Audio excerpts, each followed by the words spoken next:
Salut, ça va bien, j'espère. Moi, je vais hyper bien par la grâce de Dieu. Bienvenue dans cette nouvelle vidéo qui est la première d'une nouvelle série de vidéos que je vais commencer, que j'intitule Le chant de Dieu. Le chant de Dieu, c'est en rapport avec le fait que le Seigneur Jésus-Christ a dit la maçon est grande, mais il y a peu d'ouvriers. Donc le chant, c'est en rapport avec l'évangélisation, le fait qu'il faut aller s'aimer la parole de Dieu et récolter le salut, bref, les âmes. Pour dire que dans cette série de vidéos, en fait, je vais partager mes sorties d'évangélisation.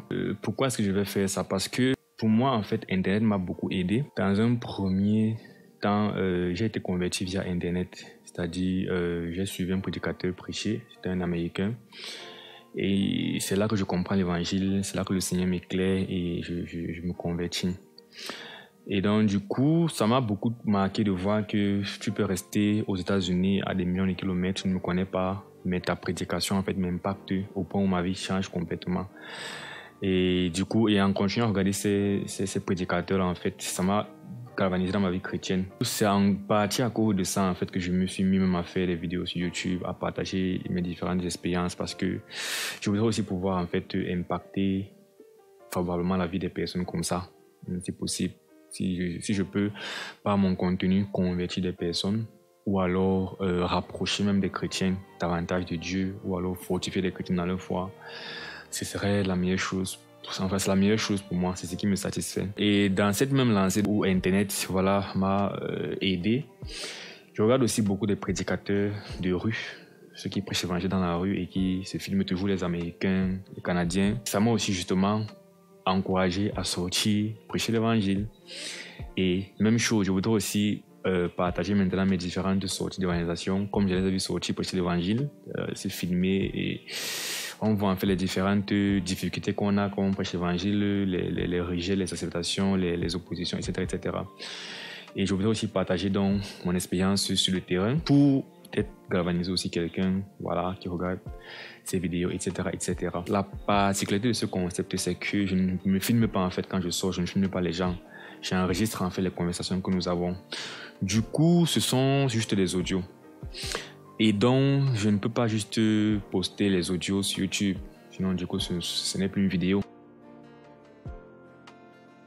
Donc, pour rendre ça un peu plus intéressant sur le plan visuel, je vais en fait commenter mes discussions. Comme ça, je pourrais en fait dire pourquoi je dis certaines choses lorsque je parle avec quelqu'un, davantage expliquer peut-être pour l'édification. Vous allez m'écouter parler, mais vous ne savez pas ce qu'il y a dans ma tête. Au moins, en commentant, je pourrais donc dire ce qui passait dans ma tête et ce qui me poussait à dire ci ou à dire ça, comment je me sentais sur le moment, etc., etc. On va commencer par cette première vidéo avec une conversion. J'ai voulu pour une première commencer avec un cas de conversion.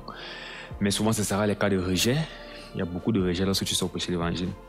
Ce sera des cas de débat, certains sujets bizarres. Et ce sera aussi l'occasion de mettre en application les choses dont je parle dans mes paroles d'exhortation. Certaines choses qu'il faut connaître, la parole de Dieu, certaines doctrines, parce que les gens croient tout et n'importe quoi dehors. Et donc, lorsqu'on sort prêcher l'évangile, il est justement important d'être assis.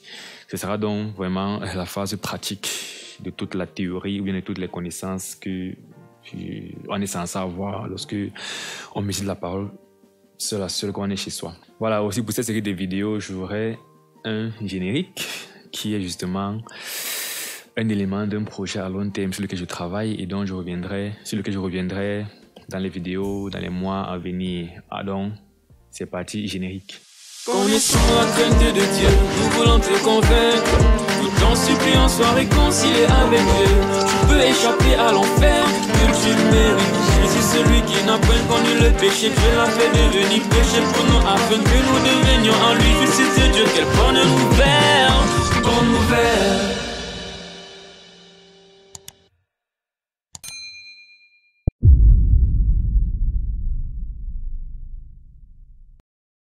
C'est parti.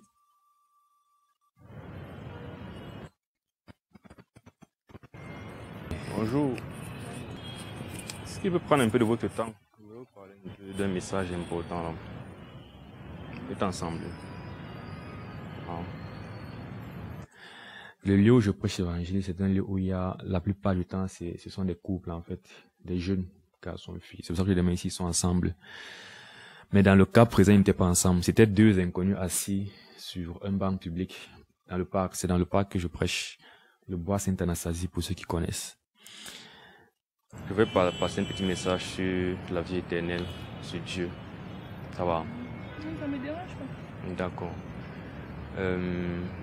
Avant ça, j'ai juste une petite question. Est-ce que vous croyez que Dieu existe, bien qu'on est tombé dans le monde ici par accident?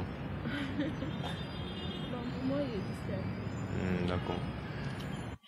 Donc, ce que j'essaie de faire, c'est, en gros, dans un premier temps, d'évaluer, en fait, quelles sont les croyances de ceux à qui je vais parler. Si, en général, ils croient en Dieu, si, en particulier, ils croient en Jésus-Christ, s'ils sont chrétiens, s'ils ont compris l'évangile, pour pouvoir mieux, en fait, leur prêcher l'évangile. Donc, ça veut dire que vous croyez qu'il y a le jugement à la fin du monde, il y a l'enfer et le ciel et tout ça. Si par hasard, tu venais à perdre la vie ce soir, peut-être, n'est-ce pas? Tu penses que si tu meurs, Dieu va te recevoir? En passant, j'ai bien aimé cet échange parce qu'au début, il y avait un garçon et une fille qui étaient assis. Le garçon, en fait, ne nous gérait pas en réalité. C'est pour ça que là, je dis tu et je parle à la fille. Mais au fur et à mesure qu'on discutait avec la fille, il a commencé, il était sur son téléphone et puis il nous regardait et puis à la fin, bref, vous allez voir ce qui s'est passé. Ou pas, ou tu ne sais pas. Je pose la question, si tu meurs aujourd'hui, tu vas au ciel ou en enfer. C'est l'un des moyens les plus rapides pour savoir si quelqu'un croit en Jésus-Christ, si quelqu'un a la foi en Jésus-Christ, si quelqu'un a compris l'évangile ou pas. Non, je sais que tout le monde veut partir au ciel, mais la question c'est, quand tu t'examines, il te dit Dieu te voit et il va te rendre compte. Si tu perds la vie là maintenant, il va te recevoir au ciel. Pourquoi tu crois qu'il va te recevoir au ciel? Donc elle a dit oui. Pourquoi tu crois ça? Elle dit qu'elle pense que si elle va partir au ciel. C'est trop péché. En dehors du fait que tu fais. Voilà, donc elle dit est-ce qu'elle a trop péché? Donc, avec cette question, en fait, tu peux savoir où l'espérance de quelqu'un est placée. Si c'est quelqu'un qui vit par la foi en lui-même, ou c'est quelqu'un qui vit par la foi en Jésus-Christ. Ah ok, tu n'es pas une trop mauvaise personne quand même. Voilà. Tu fais quand même ton max, ok. Voilà, elle dit oui. Et j'essaie de poser vraiment la question pour voir vraiment ce qu'elle pense. Je dis je n'ai pas une trop mauvaise personne. Elle dit non. Tu fais ton maximum pour plaire à Dieu. Elle dit oui. Donc en gros, son espérance c'est sur ses œuvres. Donc, à partir de là, moi je sais qu'elle n'a pas compris l'évangile et qu'il faut vraiment... Elle a vraiment besoin de l'évangile. Je vais un peu partager avec toi en fait ce que la Bible dit, n'est-ce pas? Quelle est la vraie condition pour entrer au ciel? En fait, ce qu'il faut comprendre, c'est que Dieu est plus saint qu'on l'imagine souvent. Nous les hommes, on a un standard de justice qui est assez... qui n'est pas très élevé, tu vois. Nous on tolère beaucoup de choses. On veut dire que Dieu est tellement saint qu'il ne supporte pas de voir le mal. Et que lorsqu'il y a le mal ici, Dieu regarde par là-bas. Donc quand tu es quelqu'un qui fait le mal, Dieu n'est pas avec toi. Donc ce que tu fais, tu n'as pas sa couverture, tu n'as pas sa protection, tu es seul en fait. Tu vois. Et quand on dit le mal en fait, Adam a péché combien de fois pour qu'on le chasse du ciel? Voilà, donc quand on dit le mal, nous n'attendons pas à voir peut-être les violeurs, les agresseurs, voilà. En fait, le péché, c'est la transgression de la loi. Quand tu fais ce qui est contre la volonté de Dieu, c'est le péché. Ce qu'il y a de particulier, je vais dire ici au Cameroun, et peut-être en Afrique en général, c'est que nous ne sommes pas comme en Occident où il y a des athées ouvertement. La plupart des gens sont croyants en Afrique. Donc du coup, prêcher l'évangile, ce n'est pas souvent trop faire découvrir Jésus-Christ ou Dieu à quelqu'un. Parce que généralement tout le monde sait qu'il est chrétien, qui croit en Dieu. Et vous allez voir que même elle, durant l'échange, elle va parler, il y aura toujours elle cherchera toujours en fait à dire que non, elle est dedans. Elle connaît Dieu, l'enfant de Dieu. C'est pour ça que quand je dis peut-être un truc, elle va toujours essayer de dire oui, je savais déjà, ou bien ajouter un peu comme pour dire que non, ce sont nos choses, on est dedans ensemble. Et moi, mon but, en fait, c'est, en réalité, c'est d'amener les gens, en fait, à se remettre en question. Donc, c'est ça, c'est juste de remettre en question devant la vérité de l'évangile et devant la réalité de la nouvelle naissance du Saint-Esprit. Quand tu t'examines par rapport à toutes ces choses que la parole enseigne, et que vraiment, tu m'assures que vraiment, c'est vrai en toi, tu es en Christ, tu es de nouveau, tu es enfant de Dieu et tout. Là, ça va. Mais, lorsque tu es sincère et que tu n'as pas connu le Saint-Esprit, tu n'es pas né de nouveau, tu n'as jamais expérimenté Christ, si on te fait faire une introspection, on te met vraiment ce que la parole de Dieu dit concernant la vie chrétienne et tout, généralement, ça va te faire peut-être te rendre compte que tu ne connais pas Dieu et te repentir et croire. C'est ce qui m'est arrivé. Moi, quand j'ai compris vraiment l'évangile, c'était clair que je ne connaissais pas Jésus-Christ, en fait, dans mon cœur. Alors que j'étais à l'église depuis des années, j'étais censé être chrétien, mais donc c'est pour ça que en fait, le défi, en fait, c'est d'amener quelqu'un qui se dit d'être chrétien à se remettre en question. Si après la remise en question, il se rend compte qu'il est déjà chrétien, gloire à Dieu. Mais si il se rend compte qu'il y a un souci, c'est l'occasion non pour vraiment s'engager, croire. On a dit dans 2 Corinthiens, je crois, 13, que examinez-vous vous-même pour savoir si Christ est en vous. Donc c'est un peu de ça qu'il s'agit. Ce n'est pas en fait problématique de vouloir amener les gens à s'examiner. C'est plutôt une bonne chose, puisque mon Paul a demandé qu'il faut qu'on s'examine. Et certains s'examinent, ils se rendent compte qu'ils ne sont pas en Christ. D'autres se rendent compte qu'ils sont en Christ. Donc, et à cause d'un péché, tu peux partir en enfer. Peu importe le péché. Peu importe le péché. Les péchés sont Les péchés sont égaux. égaux. Dans le sens que les péchés méritent l'enfer. Quand on dit Adam a fait un seul, on l'a chassé.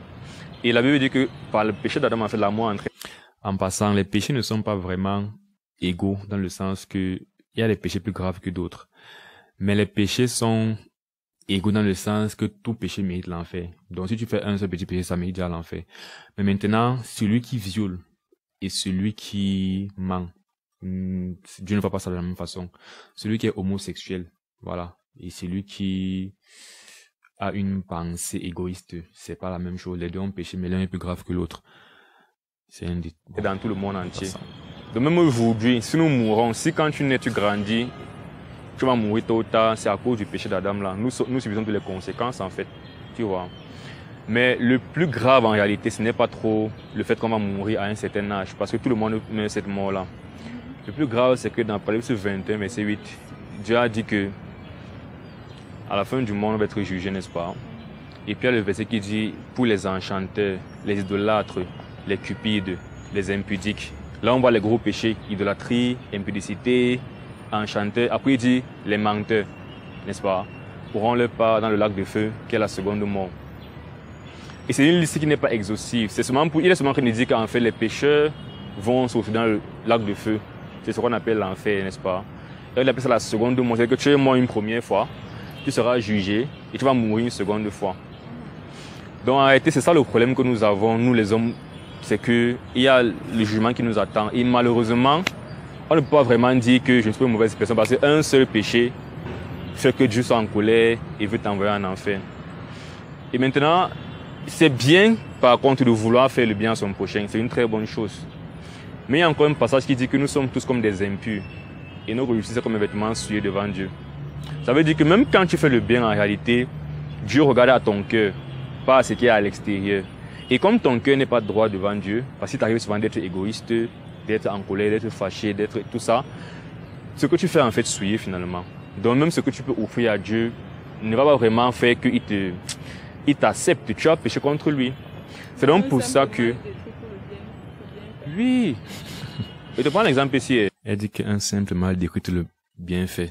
C'est ça. Et si aujourd'hui, si tu tues quelqu'un, n'est-ce pas, et on t'amène au tribunal, devant le juge, c'est clair, il y a la vidéo qui a montré que tu as tué, donc tu es coupable, n'est-ce pas?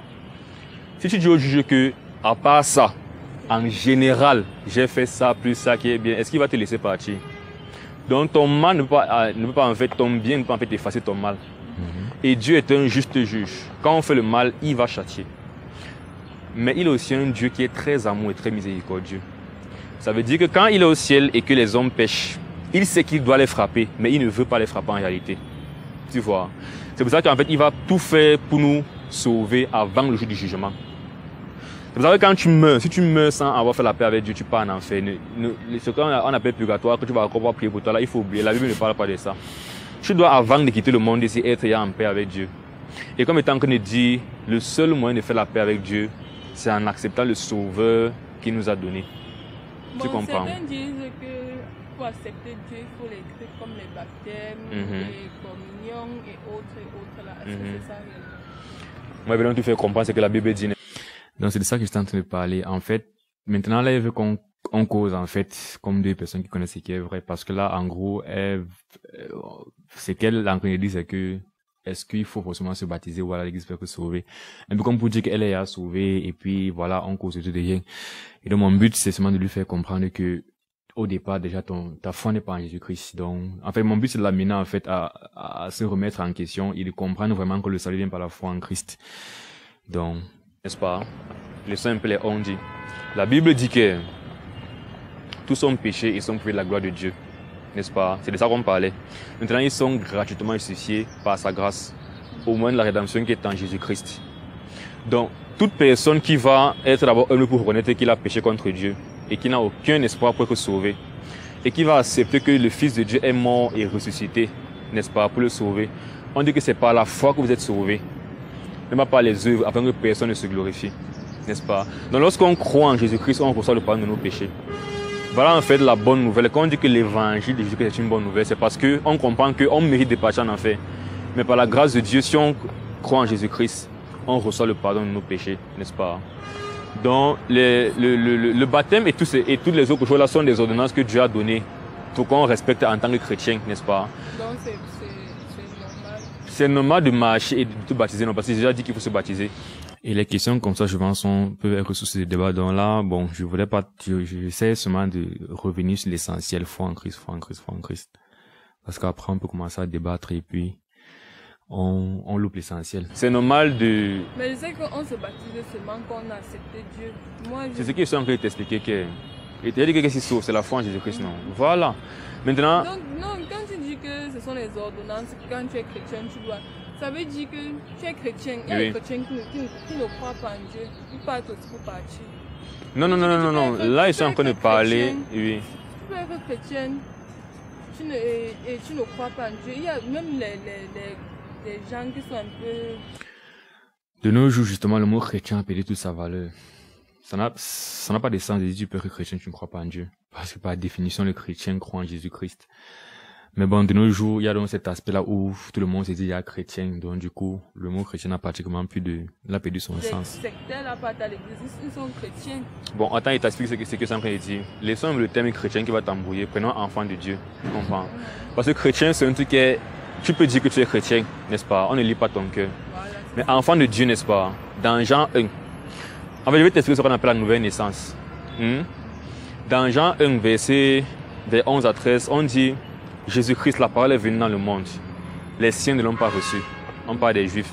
Maintenant, à tous ceux qui l'ont reçu, le reste du monde, comme nous, comme ça là, il a donné le pouvoir de devenir enfants de Dieu, lesquels sont nés, non de la chair, non de la volonté d'un homme, non du sang, mais de Dieu. Donc, ça veut dire que pour être sauvé, pour recevoir le pardon de tes péchés, tu as besoin de naître de nouveau, de recevoir l'Esprit de Dieu. Et étant qu'il dit que la condition pour ça, n'est-ce pas, c'est la foi en Jésus-Christ. C'est tout, c'est fini, non? Maintenant, quand tu es chrétien, Jésus-Christ a enseigné des recommandations. Jésus a dit dans Matthieu 22 que aller et faire des nations mes disciples, non. Enseigner ce que vous avez appris, n'est-ce pas? C'est ça, non? C'est-à-dire que si il te dit que Jésus-Christ veut que tu crois en lui, le même Jésus veut que tu sois baptisé, n'est-ce pas? Le même Jésus veut que tu prennes la communion. Le même Jésus veut que tu aimes ton prochain, etc., etc. Mais en réalité, ce qui va faire que ton péché soit lavé, c'est que il a porté ton péché à la croix. Ça, on dit dans 2 Corinthiens 5, 21 que celui qui n'a point connu le péché, Dieu l'a fait devenir péché pour nous, afin que nous devenions en lui justice de Dieu. L'un de mes meilleurs versets dans la Bible, parce que ça explique vraiment l'imputation et la justification du pécheur. Donc, en fait, ce qui nous fait être propres devant Dieu, comme on dit blanc devant neige comme Dieu, ce n'est pas nos œuvres qu'on a accompli là. C'est le fait que Jésus-Christ, en fait, a été parfait dans son obéissance. Et quand il est mort sur la croix, Dieu a pris sa justice, il nous a donné. Donc Dieu l'a fait devenir péché pour que nous devenions en lui justice de Dieu. Mais ce qu'on a donc fait, voici ce qui cale souvent les hommes. Les hommes ne se répandent pas. Et les hommes ne croient pas en Jésus-Christ seulement. Donc les hommes, souvent, même ceux qui partent à l'église, souvent ne comprennent pas qu'ils doivent souvent croire en Jésus-Christ pour être sauvés. Et si tu ne crois pas en Jésus-Christ seulement pour être sauvé, ça veut dire que tu mets encore la confiance dans ce que tu peux faire. Comme tu as dit, ton espérance devant Dieu, ce ne sera pas que c'est Jésus-Christ. Ton espérance à toi sera que j'ai pas trop péché. C'est ce que tu m'as dit, n'est-ce pas? Et donc, comme tu veux maintenant prendre la référence sur ce que tu as accompli, Dieu va maintenant dire que laissons les affaires de Jésus-Christ là à côté. Non, vois maintenant ce que ta vie. Et ta vie est désastreuse, n'est-ce pas? Parce que tu pêches. Je pêche. Donc, pour donc dire que, quand on dit de se repentir, avant même de voir les péchés que tu fais là, non.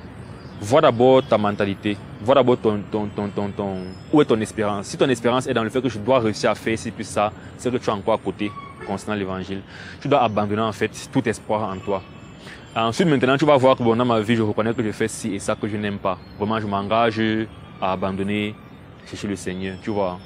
Voilà. Et quand ta foi est vraiment mise dans le Seigneur, tu te donnes son esprit, tu es de nouveau et tu es sauvé.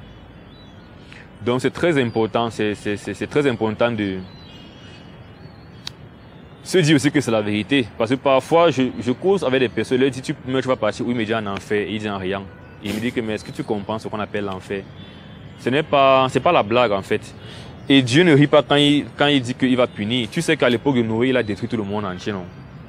À cause toujours du péché. Mais sauf que ce qu'il a compris, c'est que même s'il détruit tout le monde entier, il laisse un homme. Ils vont continuer à pécher. Parce que le problème de l'homme, c'est son cœur. C'est pour ça qu'il envoie Jésus-Christ en fait. Jésus-Christ vient de ce qu'on appelle la nouvelle alliance. Où ce n'est plus que tu as un cœur noir qui n'aime pas Dieu. Et on te... Si je coupe beaucoup pour commenter, la vidéo sera trop longue. Je pense qu'elle sera longue. Elle est assez longue comme ça, donc il faut seulement écouter en fait la discussion. Que respecter la loi, c'est la loi, tu t'efforces à respecter alors que tu ne veux même pas. Il y a des personnes qui partent à l'église, c'est parce qu'on les force. Il y a des personnes qui n'arrivent pas à lire la Bible.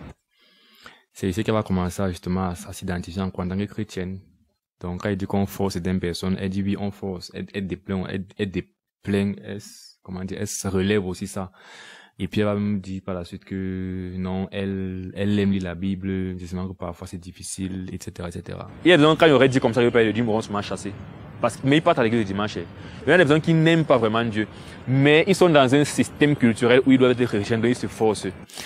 C'est ce qui est bon, c'est la réalité. Il y a des gens qui sont chrétiens, qui vont à l'église et tout, mais qui, dès qu'ils sortent de leur paroisse, ils n'aiment pas entendre parler de Dieu. Et donc, tu vas les aborder en route pour leur dire, je vais parler de Dieu. Ce sont même ceux qui seront plus hostiles que... J'ai remarqué que les gens que tu vois, je te dis, il ne va pas vouloir m'écouter. Parce que tu le vois, il a l'air très mondain. Ce sont ceux qui sont souvent très réceptifs. Et ceux qui ont l'air un peu calmes là, que tu vois qui vont trop t'écouter, ce sont ceux qui sont plus, hostiles à l'évangile. Au début, j'ai demandé, je veux parler de Dieu, ça va. Et généralement, je demande ça, est-ce que ça va? Parce que souvent, je dis à quelqu'un, je veux un peu de temps pour te faire passer un message. Il dit, OK. Quand je dis, je veux parler de Dieu, il dit, je n'ai pas le temps, subitement. Donc. Et c'est comme ça dans l'Ancien Testament, c'est que les Juifs, dès qu'on disait que c'est le jour du sabbat, ne travaillaient pas. Dès qu'il y avait une occasion seulement de travailler, on travaillait parce qu'il faut chercher l'argent le jour du sabbat. Donc, ils n'aimaient pas la loi, en fait. Dieu, maintenant, dans ma nouvelle alliance, je mettrai ma loi dans leur cœur. Je mettrai leur cœur de pierre. Dans le cœur qui n'aime pas les choses de Dieu, non. Je mettrai un cœur de chair. Je leur mettrai un esprit nouveau. Et ils respecteront mes commandements. C'est pour ça que quand tu nais de nouveau par l'esprit de Dieu, tu deviens une nouvelle créature. 2 Corinthiens 5, 17 dit que si quelqu'un est en Christ, il est une nouvelle créature. Les choses anciennes sont passées, toutes choses sont devenues nouvelles, n'est-ce pas? Et tu vas toi-même constater que l'esprit de Dieu en toi t'amène à chercher Dieu. Quand tu passes un jour sans lire la Bible, tu sens que tu as péché seulement, que c'est un problème. Tu vois un peu. Et par exemple, quand tu veux lire la Bible, le sommeil, donc il ne sait pas, il y a un sommeil bizarre. Ça c'est tout lâché, non? Ici, j'ai bien compris de quoi je voulais parler. Ça arrive que même si tu es chrétien et tout, parfois c'est pas trop facile de lire la Bible, de prier, de faire ces choses spirituelles. Mais ici, je voulais seulement lui faire comprendre que, en ce qui te concerne, il faut que tu revoies d'abord si tu connais Jésus-Christ, parce que depuis le début de la conversation, j'ai compris que ta foi n'est pas sur Christ, tu n'as pas compris l'évangile. C'est ça que j'ai un peu répondu là comme si c'était seulement un manque de Saint-Esprit, mais bon. Après, on va s'expliquer par la suite. Donc, parfois, même quand tu veux essayer, tu veux lire, tu commences bien que le sommeil. C'est la chair, c'est parce que l'esprit de Dieu n'est pas en toi. Du coup, les choses spirituelles en fait ne te blasent pas tellement. Quand tu veux étudier, qu'est-ce qui se passe? Surtout quand j'ai besoin d'un examen. Tu peux faire toute une nuit sans dormir. Même tu mets même les pieds dans l'eau. Donc c'est pour dire que, tu vois donc que c'est un problème de volonté. Et maintenant, la Bible dit que c'est Dieu qui produit en nous le vouloir et le faire.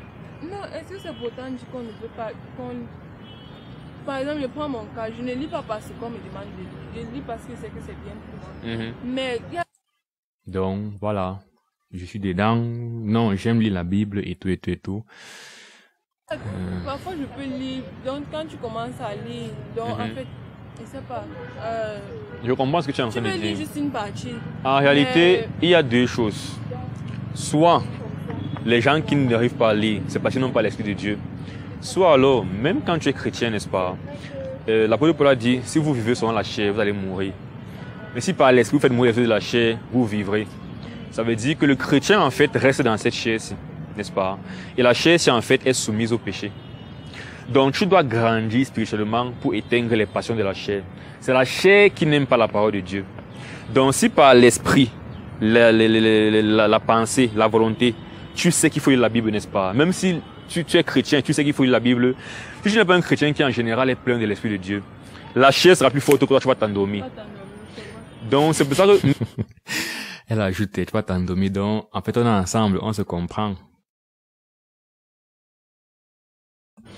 Donc, c'est pour ça que même quand tu deviens chrétien, tu dois nourrir... Tu dois nourrir ton esprit, en fait. C'est pour ça que la Bible dit, on dit que méditer la parole de Dieu jour et nuit, n'est-ce pas? Priez sans cesse. Soyez toujours en joie. Aimez-vous les uns les autres. Quand on fait ces choses de l'esprit là, en fait, l'esprit grandit. L'esprit de Dieu est fier en nous. Et du coup, il nous rend plus forts sur le plan spirituel. Tandis que quand tu es chrétien, de lundi à vendredi, c'est Telenovelas, c'est la dernière musique d'Eminem, c'est le poster, c'est tel château, c'est la nouvelle robe qui est sur la nouvelle chaussure. Quand c'est ça qui occupe tes pensées, tu es en train de nourrir ta chair. Et tu vas rester un chrétien infructueux. Et parfois, si tu fais ça longtemps dans ta vie, ça sera même la preuve que tu n'as jamais cru en Jésus-Christ. Le pire, moi quand je me suis converti, j'ai commencé à lire ma Bible. J'ai commencé à Genèse, j'ai avancé progressivement pour lire toute ma Bible. Quand je suis arrivé dans Matthieu 7, j'ai eu froid au dos. Matthieu 7 est un chapitre qui est très indiqué dans le contexte de la prédication ici chez nous dont je parlais. Ça dit, la plupart des gens savent qu'ils sont déjà chrétiens, croient qu'ils sont déjà chrétiens. Donc Matthieu 7, c'est un test en fait qui te fait comprendre que tu peux vivre toute une vie pensant connaître Christ, tu ne le connais pas. Donc ça mène à l'introspection. Donc c'est un test que j'utilise beaucoup lorsque je prêche l'évangile en général. Dans Matthieu 7, Jésus a dit, à la fin du monde, n'est-ce pas? Déjà, il a d'abord dit, lâche est le chemin, parce que la porte qui mène à la perdition, beaucoup sont ceux qui la prennent. Ça veut dire que sur 3 personnes comme ça, là, comme nous sommes 3 comme ça, non, 2 personnes entre nous, 3 sont en train de passer en enfer, une seule personne est sauvée. Là, par exemple, je parlais du grand qui était à côté. Là, j'ai dit, parmi nous 3, je l'ai inclus dans la statistique parce que il nous regardait déjà, en fait. Donc, c'était pour lui dire que oui, nous sommes ensemble et davantage le fait entrer dans la discussion. C'est vrai qu'il ne discutait pas, il écoutait seulement, mais là, il était vraiment déjà, il avait laissé son téléphone, il était avec nous. Sur le plan statistique. Donc, quand nous sommes en route là, non, la plupart des gens partent en enfer. C'est ce que Jésus a dit. Pour dire que, pourquoi? Parce que généralement, ce que la plupart des gens aiment faire, c'est pas ce que Dieu aime. C'est la tendance, l'amour, ce que tout le monde fait, c'est souvent ce que la chair aime. Tu vois, du coup, ça mène à l'enfer. Il a dit, spacieux est le chemin, resserré est le chemin et étroit de la porte qui mène à la vie et très peu sont ceux qui la trouvent. Ça m'a d'abord glacé. Il continue à lire. En bas du même chapitre, au verset 21, il a dit, à la fin du monde, ceux qui avaient revenir, plusieurs me diront, Seigneur, Seigneur. Je leur répondrai, retirez-vous de nous, je ne vous ai jamais connu. Donc, quand Jésus va revenir. Là, et tu as dit Matthieu 7. Donc, ça veut dire que il est probable que ce soit un texte sur lequel il ne s'est jamais vraiment arrêté pour se rendre compte que, Jésus est vraiment en train de dire que beaucoup de gens vont partir en enfer. Et que il est possible de vivre toute ta vie croyant que tu le connais, mais tu ne le connais pas. Ou alors, il n'a pratiquement jamais lu. Parce que ce qui se passe aussi dans les églises, c'est qu'il y a où il avait dit, la plupart les chrétiens souvent ne lisent pas toute la Bible. Donc, souvent, beaucoup de personnes lisent la Bible quand ils partent à l'église. Et à l'église, il y a des textes précis qui font que tu peux être à l'église pendant 10, 15 ans. Tu ne touches jamais certains textes parce qu'on ne lit pas continuellement la Bible. On prend les portions, etc., etc. Et pourtant, il y a certains textes, justement, comme Matthieu 7, comme ça, là, les textes, les livres comme Sophonie, Habakkuk, Amos, ou lorsqu'on parle d'introspection, c'est les textes quand tu lis, ça te fait t'arrêter et faire une introspection pour être sûr que tu es vraiment avec Dieu parce que tu vois en fait comment Dieu est rigoureux, etc., etc. Mais malheureusement, dans les églises, on ne prêche pas ces textes parce que ce sont des textes qui ne sont pas très agréables, qui ne sont pas toujours agréables à entendre. Et comme les églises sont un peu diluées et maintenant aiment faire plaisir aux fidèles maintenant, voilà. Beaucoup de ceux que j'appelais chrétiens, n'est-ce pas, qui ne gèrent pas Dieu, qui n'ont pas reçu le Saint-Esprit, vont passer dire que, oh mon Jésus est revenu. Il va leur dire, vous n'avez jamais connu. Ils vont dire, mais Jésus, on a chassé les démons en ton nom. Donc même ceux qui sont à la télé là, ils font comme ça, les gens tombent. Ils disent, fire, les gens tombent là. On a prophétisé en ton nom que Dieu m'a dit que tous ces gens-là, on a parlé en ton nom, les gens comme moi, comme ça, non, je prêchais l'évangile aux gens, n'est-ce pas? Il va dire, retirez-vous de moi, je ne vous ai jamais connu, vous qui commettez iniquité. Pourquoi alors? C'est parce que quand tu n'as pas vraiment, tu t'es pas vraiment repenti pour recevoir Jésus-Christ, n'est-ce pas? Tu ne reçois pas l'esprit. Conséquence, tu vas continuer à marcher dans le péché. Donc, de façon extérieure, tu vas faire les choses spirituelles. Tu vas marcher à l'église. Mais au fond de ton cœur, au fond de ton cœur, il n'y a pas vraiment la présence de Dieu. Du coup, tu n'as jamais connu vraiment Jésus-Christ. Oui, donc en fait, tu t'es trompé. Il est passé de nos jours, passe le temps à prêcher aux gens que Dieu les aime, même s'ils vivent dans le péché. Du moins, parfois on prêche qu'il faut te repentir. Parfois on dit seulement que Dieu est avec toi, tu es l'enfant de Dieu. Même quand dans ta vie tu vois que on te dit que tu es l'enfant de Dieu parce que tu cotises beaucoup à l'église. Mais si on te dit que tu pêches, tu vas arrêter de cotiser à l'église. Du coup, ils vont te dire que tu es l'enfant de Dieu, n'est-ce pas? Donc ces gens donc finissent par se convaincre qu'ils connaissent Dieu alors qu'ils ne connaissent pas Dieu. Et la Bible dit que dans les derniers temps, plusieurs abandonneront la saine doctrine pour se donner une foule de docteurs selon leur propre convoitise. Ils ne supporteront pas la vérité. Ils vont en partir vers des gens qui vont prêcher des choses, qui vont chatouiller leurs oreilles, qui vont leur raconter les contes de fées. C'est ce qu'on voit dans les églises aujourd'hui, c'est que la prédication est dans le sens du poids des fidèles, en fait. Et pourtant, dans la parole de Dieu, la prédication, il y a l'encouragement, n'est-ce pas? Il y a le uplifting. Mais il y a aussi, l'avertissement. La Bible dit que toute parole est utile pour enseigner, pour reprendre, pour corriger, pour exhorter. Donc, quand Paul dit, par exemple, aux Corinthiens que examinez-vous vous-même pour savoir si vous êtes en Christ. Hein? C'est des choses que ça doit souvent revenir de temps en temps dans les prédications, que les fidèles sachent que, il faut toujours être sûr que tu es vraiment en Christ. Il faut que dans la prédication, parfois, on prêche sur le péché. On expose le péché. On met, en fait, les gens face à eux-mêmes. Donc, on amène les gens à faire des introspections.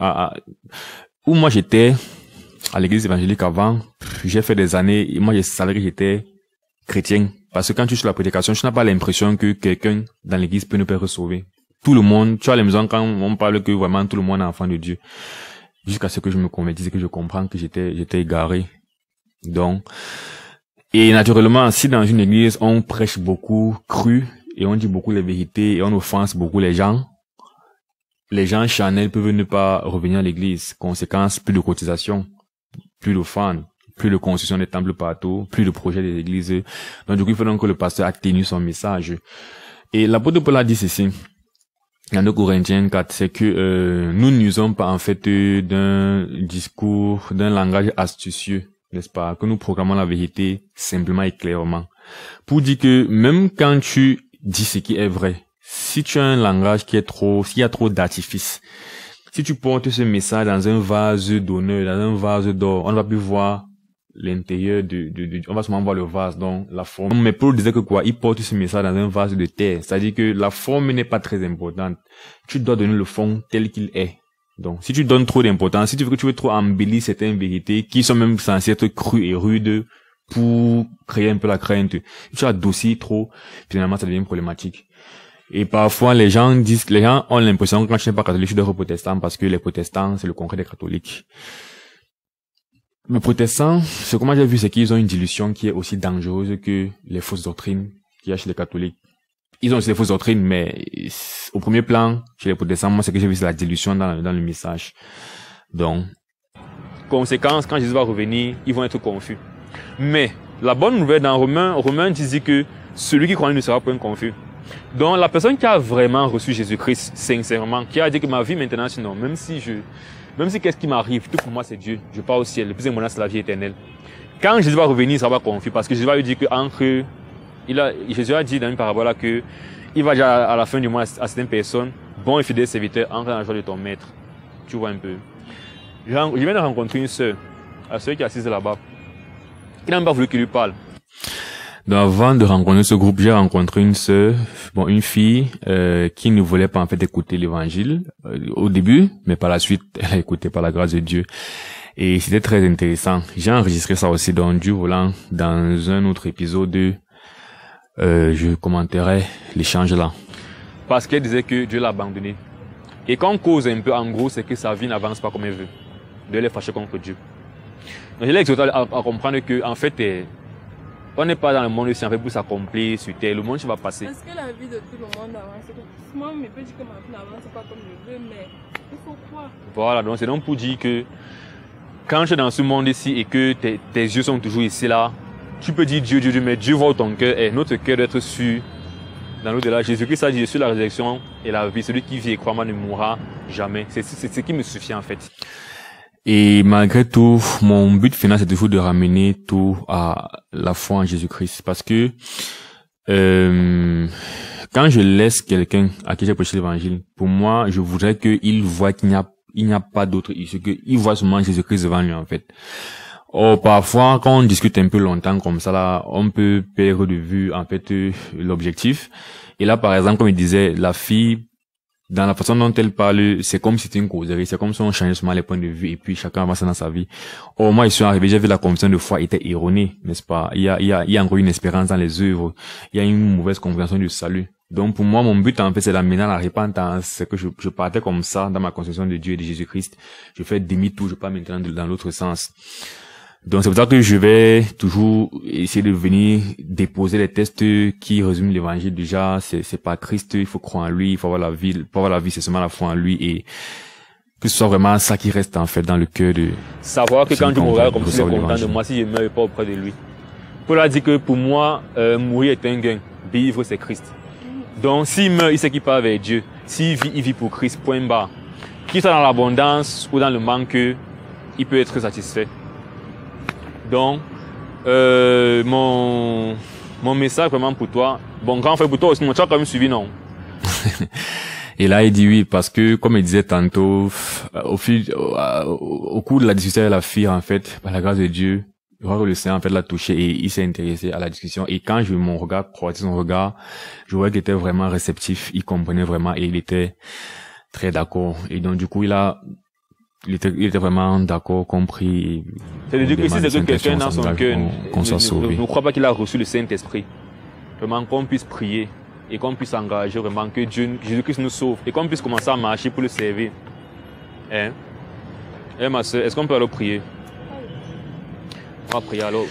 Et là, c'est la première victoire quand moi je sors prêcher l'évangile. La première victoire, c'est qu'on m'accorde le temps pour m'écouter. Parce que comment croiront-ils s'ils ne comprennent pas? Donc, il faut d'abord que la parole soit prêchée. La seconde victoire pour moi, c'est lorsque la personne a l'humilité de reconnaître que je ne connaissais pas le Seigneur et je veux maintenant être sauvé. Parce que souvent, beaucoup de personnes, une fois de plus, savent qu'ils sont déjà sauvés. Même si tu as l'impression que voilà, ils n'ont pas la foi en Christ et tout. Mais d'autres vont te dire, après tout ça, quand même, que non, je suis à sauver, j'étais à chrétien. Donc, quand tu vas leur dire, est-ce qu'on peut prier pour que le Seigneur te sauve et tout, ils vont te dire, non, je suis à sauver. Donc, le fait que la sœur ait dit oui, elle veut prier par rapport à ça, pour moi, c'est déjà une victoire, c'est une preuve d'humilité et je rends grâce à Dieu pour ça. Ton prénom, c'est? Natacha. Emmanuel. Qu'est-ce que veut dire Emmanuel? Tu as un très bon prénom, ok. Et comme tu fait ces choses, c'est tombé que le grand à côté s'appelait Emmanuel. Donc. Et on avait Dieu. Emmanuel veut dire Dieu avec nous. Ok, prions alors. Éternel Dieu Père, trois fois saint, gloire te soit infiniment rendue pour tous tes bienfaits et particulièrement pour cette journée que tu nous as accordée avec la santé, un beau temps et surtout cette rencontre durant laquelle on a pu partager sur ta parole, sur ton message, ta bonne nouvelle. Le fait que tu nous aimes, Père, et tu nous as donné Jésus-Christ, afin que quiconque croit en lui reçoive la vie éternelle. Je te prie pour Natacha et pour Emmanuel qui ont compris cette message, cette vérité, et qui... Cette message, ce vérité, j'ai inversé. Heureusement que le Seigneur regarde à l'intention, au cœur, et pas forcément à l'orthographe ou au vocabulaire, à la grammaire. Qui croit en fait que c'est vrai. Seigneur Dieu, touche le cœur. Tu dis que celui qui te cherche sincèrement tu vas te faire... En fait, tu vas te révéler en lui, en fait. J'ai la foi que si c'est qui te cherche de tout leur cœur, tu vas les sauver et te révéler à eux. Seigneur Dieu, merci vraiment pour ce moment. Je te confie le reste de la journée et de leur vie. Viens et vraiment installe-toi dans leur vie et conduis-les dans le chemin de la vérité. Nous te prions au nom de Jésus-Christ, notre Seigneur et Sauveur. Amen. Je voulais vous donner ceci. Bon, à partir de là, je donne donc mon tract avec mon contact avec l'évangile dessus. Et moi je pense qu'il vaut mieux donner le tract après, parce que si tu donnes le tract avant de prêcher l'évangile, les gens peuvent te dire, ils vont lire à la maison, du coup, plus besoin de prêcher l'évangile. Et on sait que parfois ils se retournent, ils jettent le tract ou alors ils rentrent à la maison, ils ne lisent pas. Donc ce que moi il faut faire, c'est m'approcher. Je ne montre pas que j'ai les tracts en fait, et je veux juste discuter. Et quand je prêche l'évangile, là maintenant je donne le tract. Comme ça, même s'il a compris, s'engager ou pas, là il rentre, il peut encore lire les choses dont on a parlé. Surtout quand on sait que dans la parole du semeur, il y a la première terre, les gens qui reçoivent la semence et puis le diable vient, il la lève. Donc du moment où je les ai vus par exemple au parc dans l'après-midi jusqu'au soir qu'ils seront chez eux, beaucoup de choses peuvent se passer, il est distrait. Donc il faut qu'ils aient un tract à la maison pour se rappeler de ce dont on a parlé. Voilà, c'est la fin donc, de cette première vidéo de la série Le Chant de Dieu. J'espère qu'elle aura été instructive, édifiante ou ne serait-ce que divertissante. Et ma prière, c'est que le Seigneur puisse utiliser ça en fait pour te galvaniser à aussi partager ta foi. Je comprends vraiment que l'évangélisation, c'est quelque chose de très important. Ce sont les dernières paroles de Jésus-Christ. Allez et faites des disciples, des nations des disciples. Donc, voilà. Donc, mon choix, en fait, c'est de pouvoir galvaniser quelqu'un, en fait, à partager sa foi. Avec sa famille, déjà, ses amis, et puis les inconnus plus tard. Tout comme aussi regarder d'autres personnes le faire, j'ai été galvanisé. Voilà. On se dit donc dans une prochaine vidéo. Que Dieu te bénisse. D'ici là, porte-toi bien. Ciao. Salut, ça va bien, j'espère. Moi, je vais super bien par la grâce de Dieu. Bienvenue dans cette parole d'exhortation numéro 20 qui s'intitule La justification. C'est parti.